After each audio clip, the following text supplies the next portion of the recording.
ভাই একটা ভালো দেশি গরু আছে, একদম খুব ভালো ভালো জাতের নি হ্যাঁ একদম ভালো, আমরা দেখলেই পছন্দ গোস্ত হইবে। টোস্ত হইবে ভাই আপনার গরু ব্যাপারে একদম নিশ্চিন্ত থাকেন। ভাই বাজারের যে অবস্থা এখন দাম টাম কিরকম আপনি তো গেছেন না দেখছেন এবার গরুর টেনশন করেন না, আমি আছি না। টাকার সমস্যা নাই ভাই, টাকার তো সমস্যা আমি নেই। ওরে তামিম, তুই না কোথাও গরু বেচবি, এই যে ফাটি লইছি। গরু বেগুন আমার দেখেন যেটা পছন্দ হয়। তবে ভাই কোনটার দাম কিরকম পড়বো কথা কথা কি ভাই গেছেন? হ্যাঁ আইয়া আমরা বেগুনি দেখাই জিজ্ঞা পছন্দ আপনি এগিয়ে নিয়ে আচ্ছা লন বিতে যাই। হ্যাঁ লন আয়।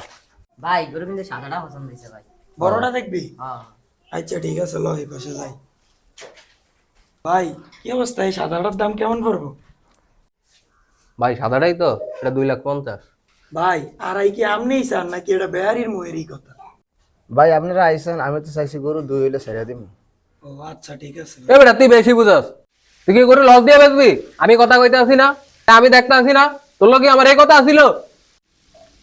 ভাই আপনি গরু 2,20,000 হলে দিতে পারবেন, এক এক পয়সা কম হইতো না, 1 টাকা কম হইতো না, এই 2,20,000 হলে আমি ছেড়ে দেবো। কি কোন ভাই? হ্যাঁ ভাই। কি ও ভাই, এতে না 2 লাখ কইলো, আপনি আবার 2,20,000 কোন কেমনে? ভাই আপনারা আমি আনছি না, আপনি 2,20,000 হলে নিতে পারবেন। না ভাই 2 লাখ হইলে ঠিক আছে, করো 2,20,000 হইলে বেশি আছে ভাই। তাহলে না ভাই থাক। ও ভাই গরু ভালো লাগে না ভাই 2,00,000 20 নিচে বেচতে। ঠিক আছে ভাই তাহলে আপনারা থাকেন। ও ভাই গরুটা ভালো লাগে না ভাই। ভাই ও ভাই গরু ভালো লাগে না এটা। দেখছেন নি ভাই সবখানেও দালাল, এই গরু কিনতে আমি গরুর দালাল দালাল। আরে হ বেটা হে 20-30 হাজার খাওয়ানোর লিগা দাম বাড়িয়ে কইতাছে বেটা, দূর এনতে লইতামই না। রাই গেটেই ভালো।